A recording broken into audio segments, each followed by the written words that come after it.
Dear children, welcome you all in today's science class. And today our topic is force.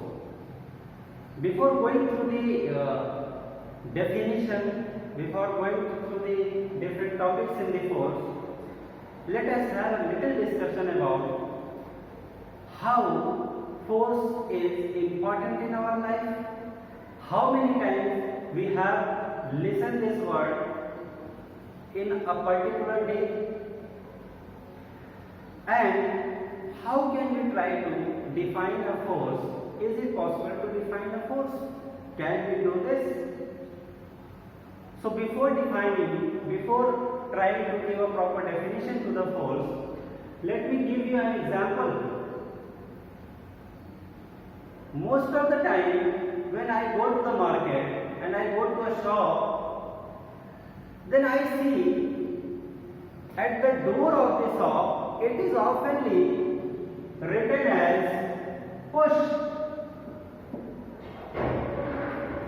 तो बहुत सारे shopkeepers अपने door पे push लिख देते हैं, पुश करिए. Why do they write this? क्योंकि उनके डोर का जो अरेंजमेंट है वो इस तरह से है कि डोर अंदर की तरफ खुलता है.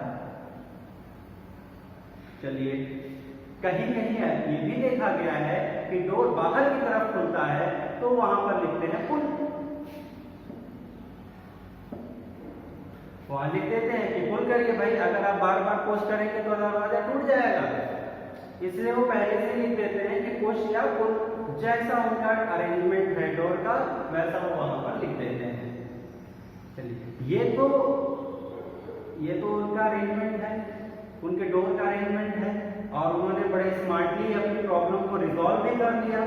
अब इमेजिन करिए आप गए और डोर के बाहर ऐसे खड़े हो गए, और डोर के बाहर खड़े हैं, वहां पे लिखा है पुश, और आप डोर को देखकर कह दीजिए पुश. खुल जाएगा डोर? नहीं खुलेगा. क्या करना पड़ेगा? डोर को अपने हाथों से पुश करना पड़ेगा. Here you apply force on the door.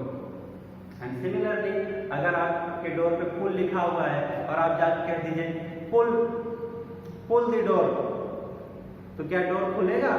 नहीं खुलेगा. वहां भी आपको क्या करना पड़ेगा? अपने हाथों से पकड़ के उसको खींचना पड़ेगा. खुल जाएगा door. So push or pull, they both are related with force. When you apply a force on the object, it can be observed in two ways. Either you are pushing an object or you are pulling an object. So in most of the books or in most of the critical reviews, we have seen this. The force is simply defined as a push or pull which can bring some changes in the object, which have some effects on the object. So what are these effects? What can a force do? When we apply a force on an object, what can it do? Okay, let us see. First, position.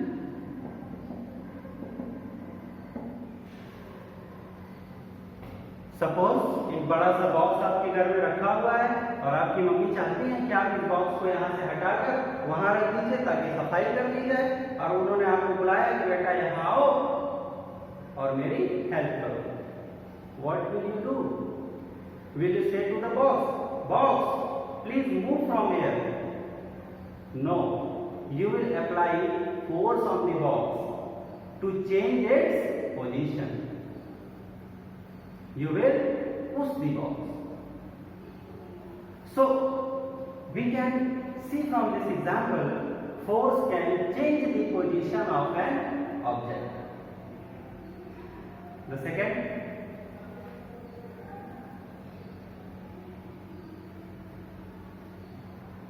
आप सभी cricket बहुत खेलते हैं. India में cricket को लेकर लोग बहुत पैशनेट हैं. आपने देखा कि एक बॉलर जो है वो बड़ी तेजी से बॉल को लेकर आता है और फेंकता है. अब दो केसेस हैं आपके सामने।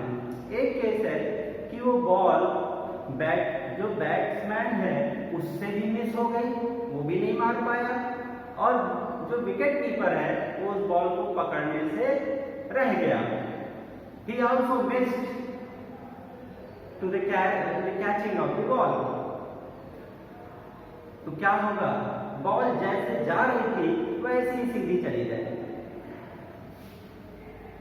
अब दूसरा केस देखिए, अगर बैट्समैन ने उस बॉल को हिट कर दिया तो बॉल जिधर जा रही थी अब उधर नहीं जाएगी, अब वो वहां से दूसरी तरफ चली जाएगी।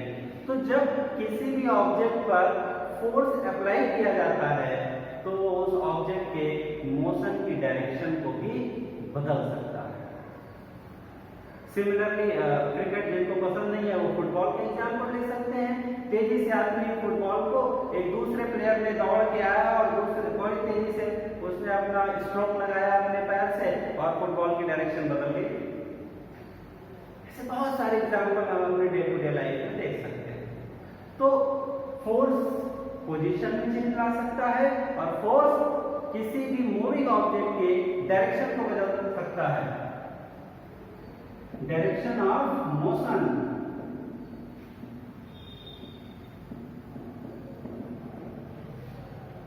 तीसरा, और फोर्स क्या कर सकता है,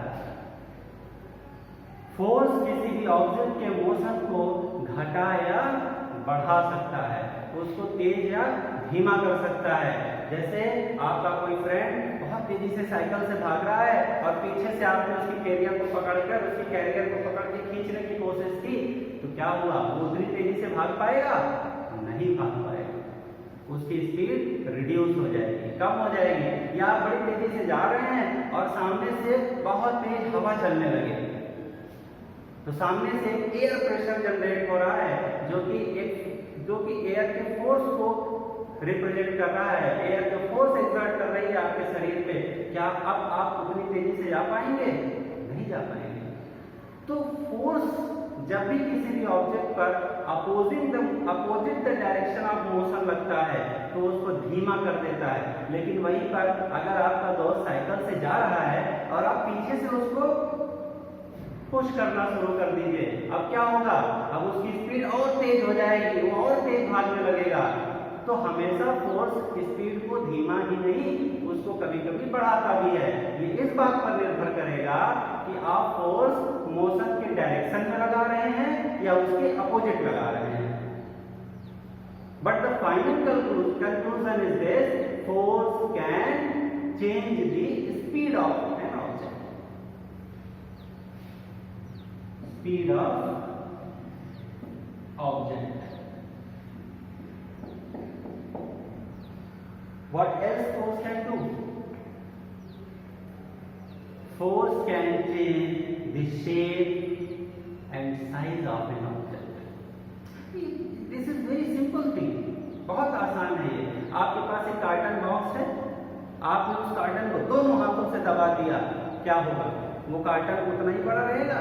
नहीं होगा, वो क्रश हो जाएगा, छोटा सा हो जाएगा। कोई छोटा सा डब्बा है, उस डब्बे पे आपने फोर्स एक्सर्ट किया, वो डब्बा कैसे होगा, क्रश हो जाएगा, छोटा सा हो जाएगा। तो फोर्स की मदद से हम किसी भी ऑब्जेक्ट के शेप और साइज में बदलाव ला सकते हैं, उसके शेप और साइज को बदल सकते हैं।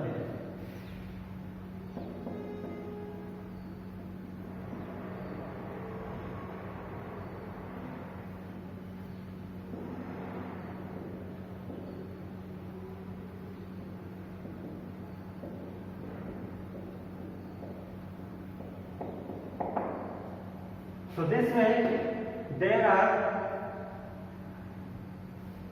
a conclusion about the force, that force is a push or pull which can bring some changes in the object.